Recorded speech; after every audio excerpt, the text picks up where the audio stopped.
देखिए, मैंने आपको पहले ही कहा था कि इनका ख्याल रखिए, वरना मौसम बदलते ही इनकी तबीयत और खराब हो जाएगी। जी, अब मैं क्या करूं डॉक्टर साहब? तुम बस इनका ख्याल रखो। इन्हें गर्मी बर्दाश्त नहीं होती है, तो कोशिश करो कि कोई एसी या कूलर वगैरह खरीद लो। डॉक्टर इतना कहकर चला गया और वहाँ खड़ा कमल रोने लगा।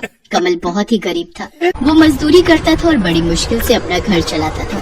कमल के घर में उसकी माँ के अलावा उसकी पत्नी पल्लवी रहती थी। कमल की माँ को गर्मी बिल्कुल बर्दाश्त नहीं हो पाती थी। जरा सी गर्मी बढ़ने पर उनके हाथ पैर सूजने लगते थे और पसीने की वजह से पूरे बदन पर अजीब से धब्बे बन जाते थे। ये हर बार की कहानी थी, लेकिन बढ़ती उम्र के साथ कमल की माँ की हालत अब और ज्यादा खराब होने लगी थी।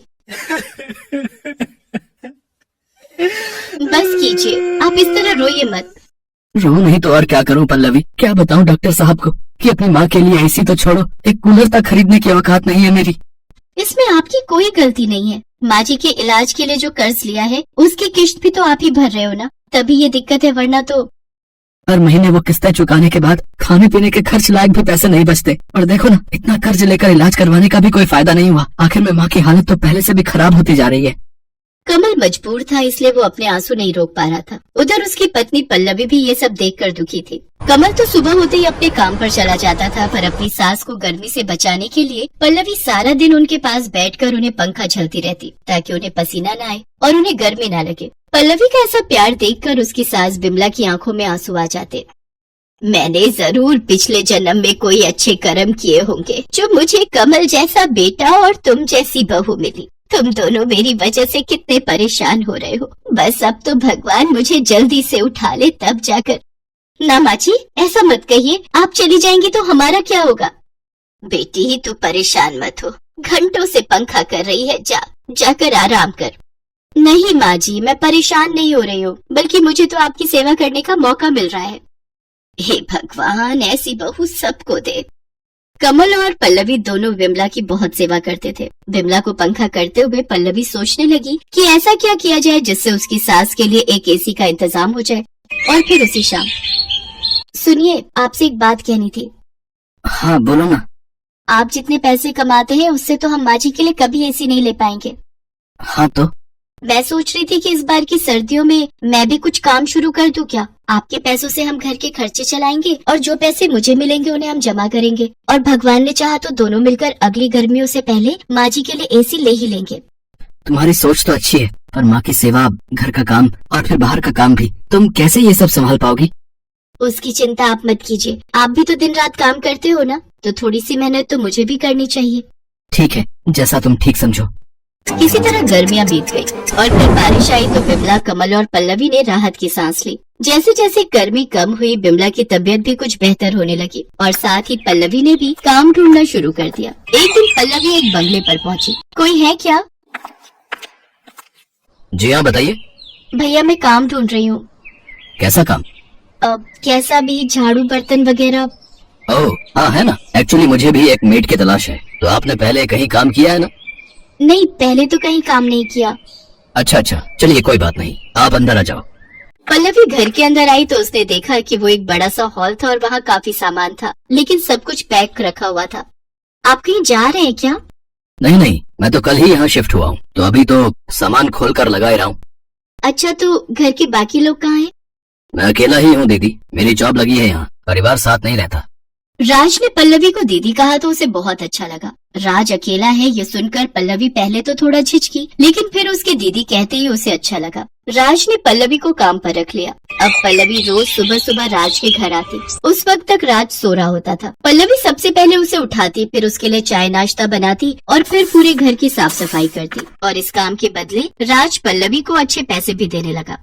फिर एक दिन, दीदी आप एक काम करो, कल मत आना। क्यों, क्या हुआ भैया? अरे आपको काम करते करते हफ्ता हो गया, तो एक छुट्टी तो बनती है ना हफ्ते में, वरना आपकी सास आपसे नाराज हो जाएंगी। नहीं होंगी भैया, मेरी सास बहुत अच्छी है, कभी मुझ पर नाराज नहीं होती। अब वैसे ठीक है, मैं कल नहीं आऊंगी। बिमला के आराम के लिए कमल और पल्लवी दिन रात मेहनत कर रहे थे। उधर पल्लवी और राज में अच्छी बनने लगी थी। वो राज का पूरा ख्याल रखती थी, बिल्कुल एक बड़ी बहन की तरह। राज भी उससे खूब बातें करता था और उसे बड़ी बहन की तरह ही सम्मान देता था। एक दिन राज ने पल्लवी से पूछा, दीदी आपके पति क्या करते हैं? मजदूरी करते हैं भैया। अच्छा, और आप कब से काम कर रही हो? नहीं भैया, आप पहले हो जिनके यहाँ मैं काम कर रही हूँ, इससे पहले कभी जरूरत ही नहीं पड़ी। तो अब ऐसी क्या मजबूरी हो गई कि आपको घर से बाहर निकल कर काम करना पड़ रहा है? ये बात सुनकर पल्लवी की आंखों में आंसू आ गए और उसने रोते हुए राज को सारी बात बता दी। पल्लवी और कमल का अपनी माँ के प्रति प्यार और सेवा भाव देखकर राज भी भावुक हो गया। ऐसे ही कई दिन बीत गए। पल्लवी और कमल एसी के लिए काफी पैसे जोड़ चुके थे, लेकिन होनी को कुछ और ही मंजूर था। गर्मियाँ एक बार फिर वापस आने वाली थी। ऐसे में बिमला अचानक बेहोश होकर गिर पड़ी। उसे दिल का दौरा पड़ा था, तो जो पैसे दोनों ने एसी के लिए कमाए थे वो सारे के सारे बिमला के इलाज पर खर्च हो गए और फिर लगता है हम माँ जी के लिए ऐसी खरीद ही नहीं पाएंगे। हिम्मत रखो पल्लवी, ऊपर वाला हमारी परीक्षा ले रहा है। पर कब तक? 1 महीने बाद फिर गर्मी शुरू हो जाएगी और फिर माँ जी को और ज्यादा परेशानी होगी। कमल चुप था क्योंकि पल्लवी की बात सही थी। फिर अगले दिन पल्लवी राज के यहाँ काम करने गई तो उसने राज से कुछ नहीं कहा, बस चुपचाप अपना काम करती रही। ये देखकर राज समझ गया कि जरूर पल्लवी किसी परेशानी में है। राज के बार बार पूछने पर फिर पल्लवी ने उसे सारी बात बता दी। राज को भी पल्लवी की बात सुनकर बड़ा अफसोस हुआ। और फिर अगले ही दिन, दीदी वो आपसे एक बात कहनी थी। हाँ भैया बताइए ना। दीदी वो मेरी कंपनी ने मेरा प्रमोशन कर दिया है और उसके लिए मुझे दुबई भेज रहे हैं, तो मुझे अब यहाँ से जाना होगा। ये तो बहुत अच्छी बात है भैया, भगवान करे आप और तरक्की करो।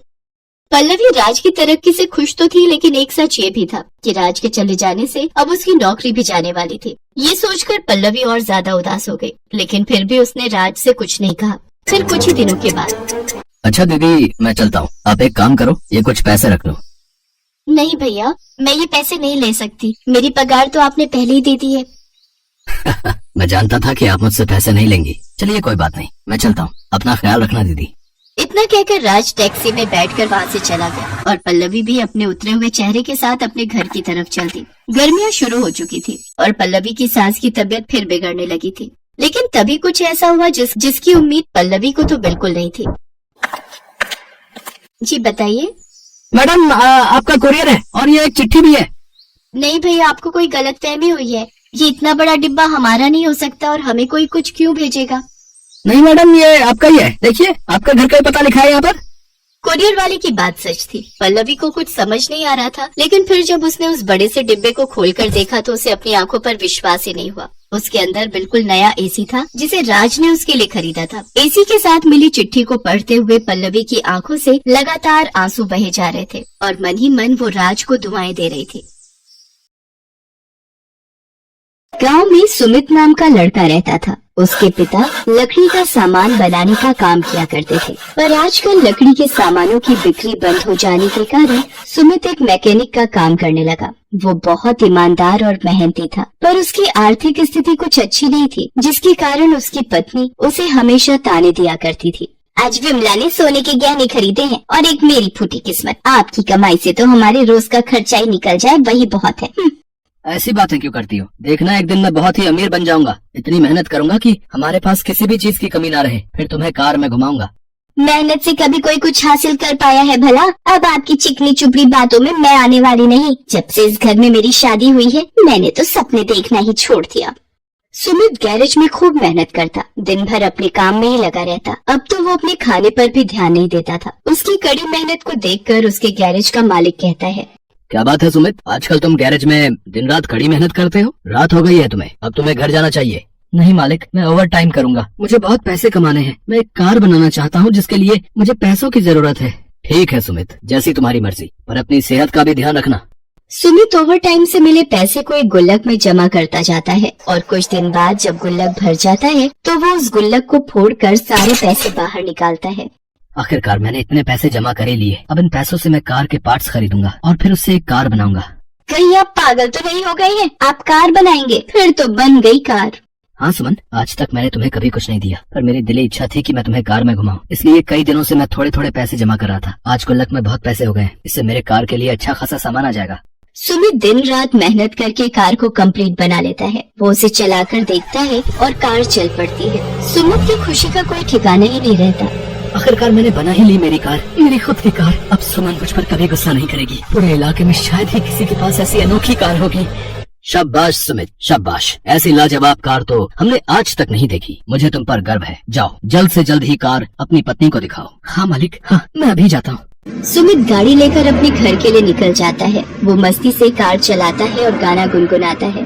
चला जाता हूँ किसी की धुन में, धड़कते दिल के तराने लिए। रास्ते में उसकी नजर एक फूल की दुकान पर पड़ती है। वो फूल लेने फूल वाले की दुकान के पास अपनी गाड़ी रोकता है। वो मन ही मन सोचता है, सुमन के लिए कुछ फूल ले लेता हूँ, वो तो बहुत खुश हो जाएगी। गाड़ी से उतरकर वह फूल वाले से कहता है, अरे फूल वाले भैया, जरा अच्छे अच्छे लाल गुलाब दिखाना। देखिए भैया, कौन से गुलाब पैक कर दूं? हैं? सारे गुलाब ताजे हैं। ये लाल गुलाब लीजिए, भाभी खुश हो जाएंगी, बता रहा हूँ। सुमित दुकान से गुलाब लेकर जैसे ही पीछे मुड़ता है, देखता है कि कार वहाँ है ही नहीं। हे भगवान, कहाँ गई मेरी कार? यही तो खड़ी की थी मैंने। मेरे सारे पैसे उसमें लगे हैं। अब मैं सुमन को क्या कहूँगा? भैया देरी मत करिए, हैं? तुरंत पुलिस स्टेशन जाकर रिपोर्ट करवाइए। हाँ। सुमित भागते भागते पुलिस स्टेशन जाता है। पसीने से लथपथ सुमित पुलिस स्टेशन पहुंचता है। हवलदार साहब, मेरी कार चोरी हो गई है, मुझे रिपोर्ट लिखवानी है। तो जैसे फटीचर के पास कार कहाँ से आएगी? जाओ जाओ, टाइम खराब मत करो। मैं एक मैकेनिक हूँ, मैंने बनाई है कार। आप मुझे बड़े साहब से मिलवा दीजिए। मेरी सारी मेहनत की कमाई उस कार को बनाने में लगी हुई है। मेरी पत्नी को पता चला कि कार चोरी हो गई है तो वो मुझे जिंदा नहीं छोड़ेगी। इतना आसान काम नहीं है रिपोर्ट दर्ज कराना। रिपोर्ट लिखवाने के लिए पहले तुम्हें टाइपराइटर से सारी बातें लिखवा कर लानी होंगी। उसके बाद कहीं रिपोर्ट दर्ज होगी। और जहाँ तक रही बड़े साहब से मिलने की बात, तो बड़े साहब तो अभी छुट्टी पर हैं। 4 दिन बाद ही आएंगे, तुम 4 दिन बाद आओ। सुमित बहुत दुखी हो जाता है और उदास चेहरे के साथ अपने घर जाने के लिए निकल पड़ता है। रास्ते में उसकी नजर शहर से आए कुछ लोगों पर पड़ती है जो तरह तरह की कार लिए लाइन में खड़े थे। वहाँ जोर जोर से अनाउंसमेंट हो रही थी, कार रेस जीतिए और पाए 10 लाख रुपए नकद इनाम। अगर मेरे पास मेरी कार होती तो आज मैं जीत जाता, पर शायद मेरी किस्मत में ऐसा नहीं लिखा है। सुमित घर पहुंचता है और सारी बात सुमन को बताते हुए कहता है, मुझे माफ कर दो सुमन, शायद मेरी किस्मत में खुशियाँ है ही नहीं और मैं तुम्हें भी खुशी नहीं दे पा रहा। इतने दिनों से दिन रात मेहनत करके मैंने पाई जोड़ी और कार बनाई और वो कार चोरी हो गई। तुम्हारी सहेलियों के पति तो उन्हें क्या क्या तोहफे देते हैं, मैं तो तुम्हें कुछ भी नहीं दे पाया। मैं किसी काम का नहीं हूँ। क्यों जी, मैं आप पर गुस्सा करती हूँ तो आपने तो मुझे बिल्कुल बेगैरत ही समझ लिया। आपने इतनी मेहनत करके मेरे लिए कार बनाई। इतनी किस्मत वाली मेरी कोई सहेली हो सकती है भला? माना अब आपके पास पैसे नहीं बचे, पर कला तो आपके हाथों में है। इस कला का मैं क्या करूँगा? अगर आज मेरी कार रहती तो मैं कार रेस में हिस्सा लेकर 10 लाख रुपए जीत जाता। मेरे पास एक आइडिया है। आपको तो लकड़ी का काम पहले से ही आता है, क्यों ना आप एक लकड़ी की कार बनाएं और उस कार से रेस में हिस्सा लें। उस रेस में तो लोग इतनी महंगी महंगी गाड़ियाँ लेकर रेस करने आए हैं और मैं लकड़ी की कार से कैसे रेस जीतूंगा? गाड़ी तो इंजन से चलती है ना, उसकी बॉडी अब लोहे की हो या लकड़ी की क्या फर्क पड़ता है। मैं अभी बाबूजी का कमरा खोलती हूँ, उसमें बहुत सारी लकड़ी रखी हुई है। सुमित अपने बाबूजी का कमरा खोलता है जिसमें लकड़ी की मोटी मोटी लट्ठें रखी होती हैं। सुमित आरी उठाता है और लकड़ियों को काटना शुरू करता है। वो दिन रात मेहनत करके हूबहू वैसी ही कार बना लेता है जैसी कार उसकी चोरी हुई थी। सुमित बड़ी चालाकी से इस कार के इंजन में एक सिलेंडर लगा देता है जिससे बटन दबाते ही कार हवा से भी तेज चल सकती थी। देखा जी, मैंने कहा था ना आप कार बना लेंगे, मुझे आप पर पूरा भरोसा है। अब आएगा मजा, तुम देखना। अब मेरी कार की स्पीड का कोई मुकाबला नहीं कर पाएगा सुमन। ये सब तुम्हारे विश्वास के कारण ही हो पाया है। अब आप देर मत करिए, जल्द से जल्द कार रेस में जाइए, कहीं ऐसा न हो कि वहाँ रेस शुरू हो जाए। सुमित अपनी लकड़ी की कार लिए रेस में जाता है। उसकी लकड़ी की कार को देखकर वहाँ बाकी लोग हंसते हुए कहते हैं, कैसा बेवकूफ आदमी है, लकड़ी की कार लेकर कार रेस में आया है।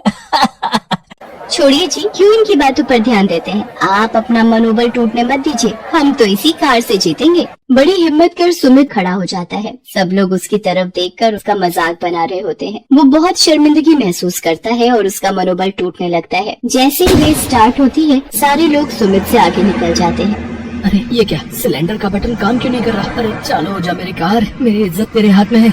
लगभग रेस खत्म ही होने वाली होती है और सुमित सबसे पीछे छूट जाता है। आपको जीतना ही होगा सुमित जी, आपको आज सब लोगों को साबित करना है कि आप कितने काबिल हैं। किस्मत बार बार मौका नहीं देती।